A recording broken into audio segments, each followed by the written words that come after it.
반갑습니다. 송지준입니다. 오늘 저는 개그맨 박명수 씨와 정영돈 씨에 대한 이야기를 좀 해보고자 합니다. 박명수 씨와 정영돈 씨 두 사람 제가 너무 좋아하는 개그맨입니다. 그런데 이번에 이 두 사람에 대해 가지고 참으로 좀 슬픈 소식 한 가지가 나왔습니다. 오늘 저는 영상을 통해서 그 슬픔의 배경이 무엇인지를 한번 말씀을 드리고자 합니다. 그리고 이분들의 슬픔을 어떤 식으로 극복을 해야 될지 그 극복 방안에 대해서도 한번 얘기를 해보고자 합니다. 어떤 내용인지 같이 한번 좀 보시죠. 박명수 씨가 일전에 소신 발언을 한번 한 적이 있습니다. 바로 마스크에 대해 가지고 이런 식의 발언을 했는데요. 마스크 값 4배가 오르고도 살 수가 없다. 말이 되냐 이거죠. 제가 박명수 씨에 대해서 좋아하는 여러 가지 측면 중에 한 가지가 바로 저런 것들입니다. 자기가 생각하기에 문제라고 생각하는 거를 막 여러 가지를 재지 않고 솔직하게 얘기하는 모습. 그게 제가 박명수 씨를 좋아하는 모습 중에 한 가지입니다. 박명수 씨는 정치적인 이야기를 하지 않았어요. 문재인 정권에 대해서 지오용이라는 회사에 대해서 그렇게 얘기하지 않았습니다. 그냥 단순하게 눈에 보이는 현상을 글자 그대로 상식적으로 묘사한 거, 그게 다입니다. 그럼에도 불구하고 문재인 대통령을 지지하는 사람들은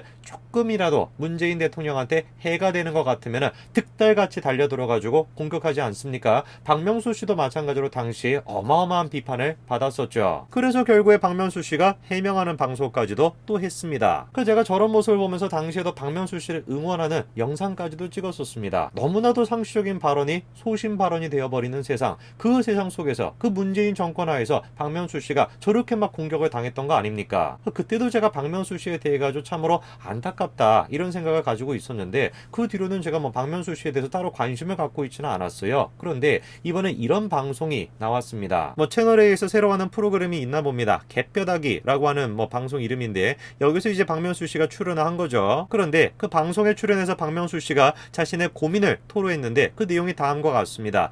이제 50살인데 50대가 된 중년들 그리고 가장들의 행복이 뭔지를 모르겠다. 여러 가지 일들이 스트레스가 굉장히 심하다. 특히 요즘 같은 경우는 더 그렇다. 제가 저 얘기를 읽고 깜짝 놀랐습니다. 도대체 뭐 때문에 박명수 씨가 여러 가지 일들로부터 스트레스를 받고 특히 요즘 들어가지고 그 스트레스가 심하다라는 것일까? 내가 지금 눈앞에 있는 뭔가를 얻게 되면 행복하지만 그 다음에 이어지는 공허함이 더 크다라는 것입니다. 아이 크는 것만 보면 행복한 건가 싶다라는 거죠. 그러면서 사실 지금 약을 복용하고 있다라는 겁니다. 잠이 오지 않는다라는 것이에요. 하지만 말할 곳이 없다. 현재 지금 눈앞에 있는 거를 달성하게 되면 분명히 만족감이 있다. 그러나 그 만족감을 얻었을 때 행복감이 밀려오는 것이 아니라 오히려 그 다음에 어떤 것이 찾아올까라고 하는 공허함이 더 크다. 이게 지금 박명수 씨가 얘기하고 있는 솔직한 심정입니다. 제가 이번에 우연찮게 저 기사를 접하면서 정말 깜짝 놀랐습니다. 평상시에 박명수 씨가 우리한테 방송을 통해 가지고 보여줬던 모습은 어떤 모습입니까? 그 누구보다도 재밌는 사람이었어요. 이런 식의 분장을 하기도 하고 이 보세요. 이 진짜 별꼴이지 않습니까? 저는 박명수 씨의 경우가 특히나 충격적이었던 것이 그냥 단순하게 방송에 보이는 저런 모습뿐만이 아니라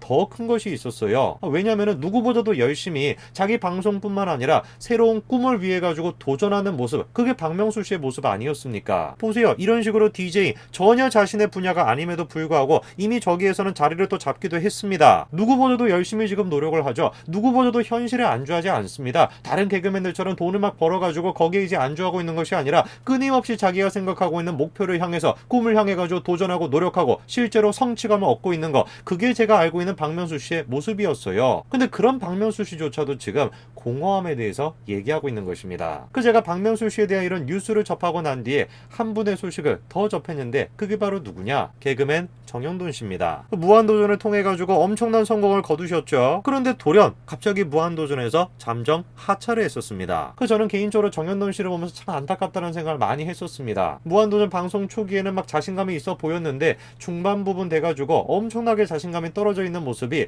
방송을 통해서도 드러나지 않았습니까? 방송으로조차 그렇게 위축되어 있는 모습이 느껴지다 보니까 제가 팬으로서 참 안타깝다 그런 생각을 가지고 있었는데 그것도 나중에 돼서는 무한도전 후반부에는 또 잘 나가지 않았습니까? 웃기기도 하고 빵빵 터트리기도 하면서 미종 개호였나 존재감이 미쳤다 이런 별명까지 얻을 정도로 잘 나갔었죠. 근데 그런 분이 갑자기 또 잠정 하차를 한다라고 하니까 제가 얼마나 놀랐는지 모릅니다. 왜 도대체 하차를 하게 됐는가를 보니까 불안감 때문에 그렇다라는 거예요. 불안감. 저 당시만 하더라도 제가 불안감에 대해서 깊게 생각을 안 할 때였어요. 그리고 시간이 조금 지나고 난 뒤에 정현돈 씨가 또 복귀하지 않았습니까? 주간 아이돌이라고 하는 프로그램을 통해 가지고 2016년에 복귀를 했습니다. 그런데 웬걸 이번에 또 알아보니까 다시 한번 또 휴식기를 가진다라는 것이에요. 이번에도 같은 이유라고 합니다. 불안감. 그 불안감 때문에 도저히 방송을 지속할 수가 없어가지고 다시 한번 휴식기에 접어든다라고 합니다. 그 제가 좀 찾아봤습니다. 도대체 정현돈 씨가 느끼고 있는 불안감이라는 게 뭐였던 것일까? 얼마나 그 불안감이 심했었으면 무한도전을 하차하기도 했었다가 또다시 복귀를 해가지고 방송을 열심히 하다가 또 다시 하차를 할까? 도대체 그 불안감의 원인이 무엇이었던 것일까? 제가 한번 찾아봤습니다. 그랬더니 옛날 방송에서 이런 얘기를 하신 적이 있더라고요. 내가 정말 미친 존재감일까? 불안하다라는 것입니다. 겉으로 봤을 때는 언제나 밝아 보이는데 이상하죠? 그러나 정현돈 씨가 뭐라고 합니까? 불안하다라는 것입니다. 지나칠 정도로 불안하대요. 도대체 뭐에 불안한지를 보니까 뭐라고 지금 얘기하십니까? 이 성공이 계속되지 않을까봐 불안하다라는 것이에요. 이상하죠? 얼핏 들어서는 우리가 이해가 잘 안 됩니다. 왜? 누구보다도 성공한 사람 아닙니까? 일반 직장인들은 상상도 할 수 없을 정도로 어마어마한 돈을 벌어놨을 것이고 어마어마한 돈을 벌고 있었을 텐데 그럼에도 불구하고 불안하다라는 것이에요. 박명수 씨나 정영돈 씨나 마찬가지인 거 아닙니까? 현재 지금 이 순간에 뭔가 실패한 것이 아니에요. 현재 지금 이 순간에 누가 봤던지 간에 잘 나가고 있습니다. 그럼에도 불구하고 불안감을 느끼고 공허함을 느끼고 있는 것이에요. 질문이 드는 것은 그것입니다. 도대체 무엇이 이들로 하여금 공허함과 불안감을 느끼게 만드는 것일까요? 정현돈 씨가 이렇게 얘기합니다. 유재석 씨는 탁월한 진행 능력을 가지고 있다. 이경규 선배 같은 경우는 긴 안목을 가지고 있다. 그러나 자기는 그런 걸 안 가지고 있다라는 것이에요. 그래서 자신의 미천이 드러나면 어떨까? 그것이 지금 불안하다라는 것입니다. 저게 우리가 가지고 있는 불안감의 핵심적인 본질인 거 아니겠습니까? 아무리 주변 사람들이 자기를 성공했다라고 띄워준다라고 할지라도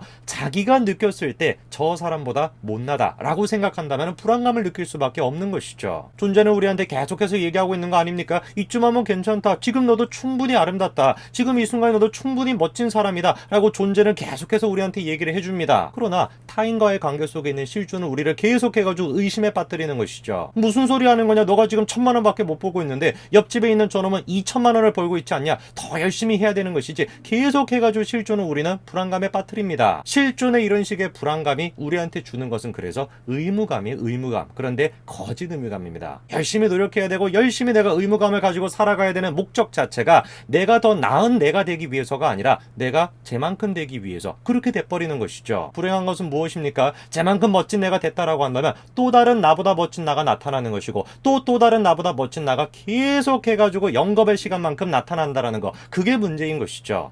한마디로 얘기해서 실존적 불안감, 실존적 의무감은 끊임없이 우리를 불안하게 만들 수밖에 없는 것입니다. 박명수 씨가 이렇게 얘기합니다. 아내한테 말하면 시끄럽다, 잠이나 자라 이렇게 핀잔을 주고 아이는 좀 크고 나니까 안아줘라고 해도 피한다. 외롭고 너무 외롭다라는 것이죠. 실존적으로 생각을 해보면, 사회적으로 생각해보면 나는 이미 성공한 사람이에요. 나는 어느 정도 그럴싸한 사람입니다. 어느 정도 그럴싸한 사람이다 보니까 내가 느끼고 있는 이 불안감과 외로움을 주변 사람들이 이해를 못 해줍니다. 불안감은 우리를 외롭게 만들죠. 그리고 실존적 불안감은 더 우리를 외롭게 만듭니다. 왜? 사람들로 하여금 나의 처지에 대해서 공감할 수 없게끔 만들기 때문에.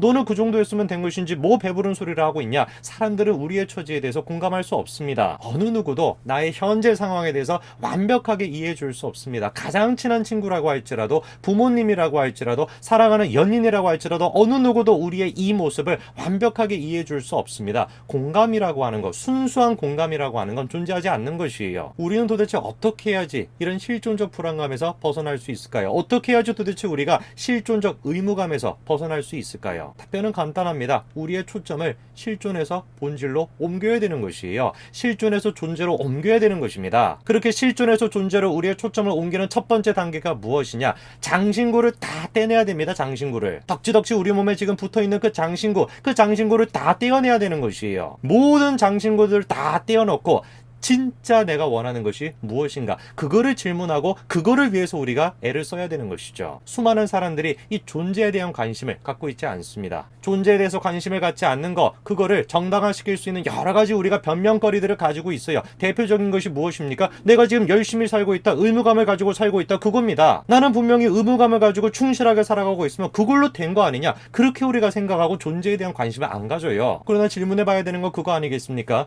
그 의무감이 실존적 의무감이냐, 존재적 의무감이냐. 쟤만큼 내가 잘나야 되겠다, 또 쟤만큼 잘나야 되겠다 라고 하는 의무감인지, 아니면은 어제보다는 조금 나은 나를 위한 의무감인지 그거를 우리가 질문해 봐야 되는 거 아니겠습니까? 수많은 사람들이 지금 실존적 불안감에 빠져 있습니다. 박명수 씨가 됐건 정현돈 씨가 됐건 제가 됐건 영상을 보시는 분들도 마찬가지고 다 모두가 다 실존적 불안감에 빠져 있습니다. 우리가 해내야 됩니다. 우리가 장신구를 떼내야 돼요. 우리가 직접 장신구를 벗어버려야 되는 것입니다. 결코 내가 지금 이 순간에도 장신구를 못 벗어내고 있는 것을 나는 지금 충실하게 살아가고 있으니까 의무감에 맞춰서 열심히 살아가고 있으니까 라고 하는 변명으로 정당화해서는 안 됩니다. 오늘 저도 마찬가지로 장신구를 벗기 위해서 애를 쓰겠습니다. 영상을 보시는 모든 분들도 박명수 씨가 됐건 정현돈 씨가 됐건 모든 분들도 장신구를 떼어내는 그 노력을 하시기를 제가 기도하겠습니다. 오늘까지 말씀드리겠습니다. 감사합니다.